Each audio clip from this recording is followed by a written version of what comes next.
how to improve students' writing with peer assessment, how to address students' diverse abilities in a given course, and how to set students up for success with detailed and descriptive instruction.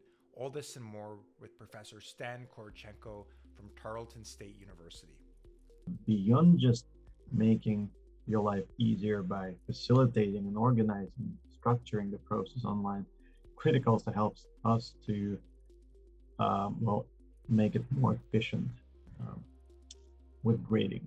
What we're trying to get out of it is to teach students how to be an evaluator for somebody else's work. So it's essential for them to have that skill if they want to be successful in their careers. I never had issues with like the evaluations not being thorough or not being motivational, not being helpful in any way. So it has never been an issue that students would just say something like, good job, or keep up the good work and stuff like that. It just never happened because, again, thankfully the platform provides the instructions for the students, so they know that their feedback will also be graded. So when they assess their peers, they know that whatever they say now in their comments, that will also be graded, so they will receive a grade in that as well. So that's very helpful. So I never had issues with that.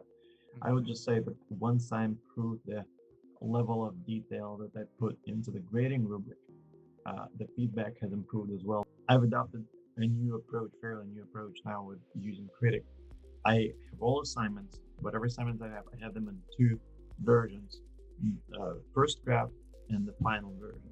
So students first post something like, let's say, an introduction section of their paper.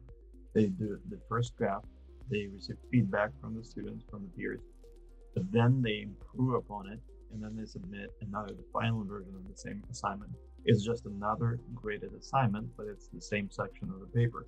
So that gives them an opportunity to actually address that feedback, not just receive it and consider it, but actually address it. This semester, I decided to add a new assignment, a very short assignment, not even a paper really. It's just the first assignment on Kritik is just the research question. So just state your research question that you will be exploring throughout the semester and which you will be using for your final research proposal. By having that small assignment, I actually get a lot of benefits, both for me, and the students. So that small assignment allows me to ensure that they are on the right track from the very beginning. And then, of course, with every subsequent section of the paper, we can correct their progress if they're not going in the right direction. It was a great workshop with Stan, and one of the overarching takeaways was the idea of iteration, both on the student's part by doing scaffolded assignments, for example, a first draft to a final draft where they could change and improve over time, but also on the professor's end to pay attention to the feedback of students, to the insights and the data provided through the Kritik platform, to make changes to improve student learning, to improve the delivery of activities and instructions so that students could succeed and see those gains through the course of the semester. Stay tuned for future workshops from Kritik.